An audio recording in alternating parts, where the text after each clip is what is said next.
It has been 1 year since former President Joe Biden dropped out of the 2024 race. Since then, there have been historic political moments, from the first woman of color getting a major party's nomination to attacks on Iranian nuclear sites. So we want to take a look back at a few of the highlights, starting with then Vice President Kamala Harris becoming the party's new nominee on August 2nd, about 2 weeks after Biden dropped out.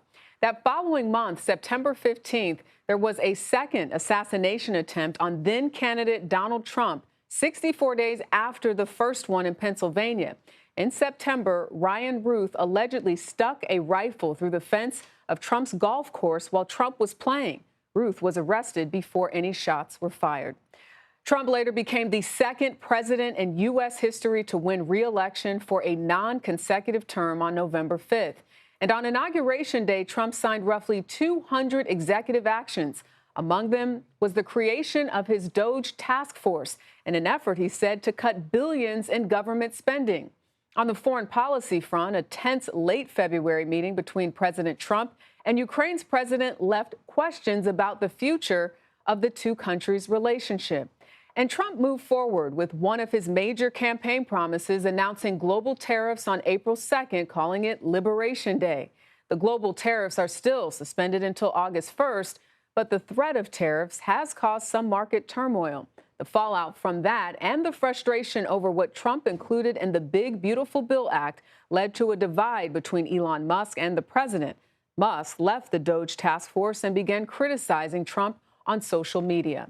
After weeks of Israel lobbying the U.S., Trump dropped bombs on 3 Iranian nuclear sites. He claimed the attacks, quote, totally obliterated the sites.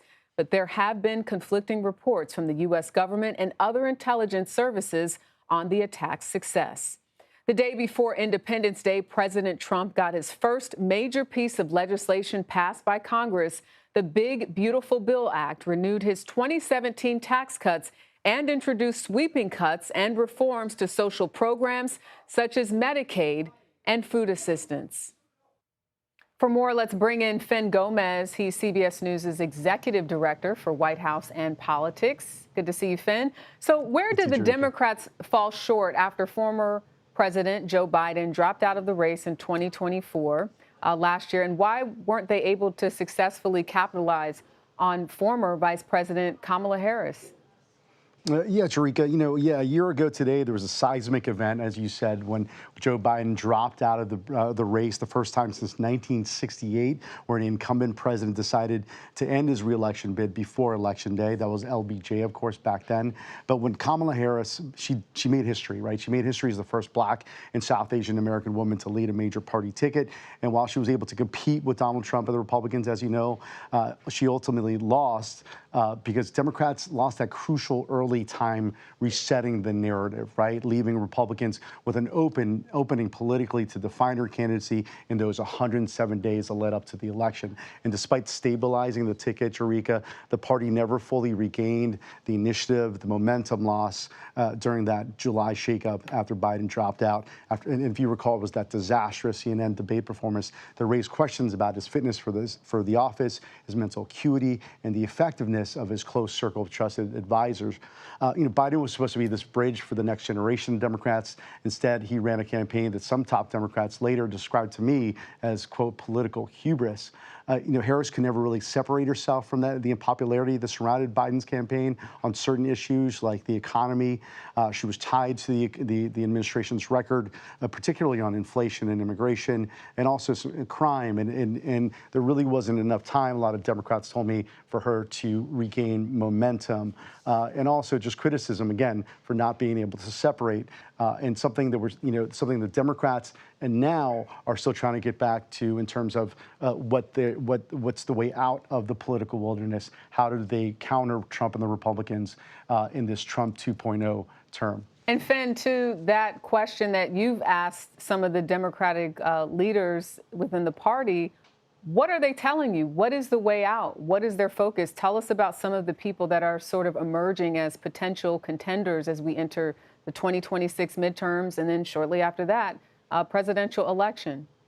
Well, they look at, I talked to some top Democrats, and it's a great question, Jericka, and they told me essentially they're focusing on how they believe Republicans are trying to take away rights from voters. On abortion rights, they feel still remains a political winner, in spanning into a broader theme of freedom messaging, if you will, taking away of rights. If you look at immigration rights and certain questions about law and order, or excuse me, and the rule of law when it comes to that specific issue, they feel they can make moves politically because they feel the Republicans are restricting rights in those top issues. They look at the immigration crackdowns, some of the censorship, they say, the contrast themselves, and they believe can give them and provide them political leverage. Also, stability versus chaos. And I've been hearing a lot of this from some top Democrats who say that even swing voters are dissatisfied with both parties, and they feel that the Democrats can bring more stability to what they feel is chaos brought by Trump and the Republicans right now. Mm-hmm.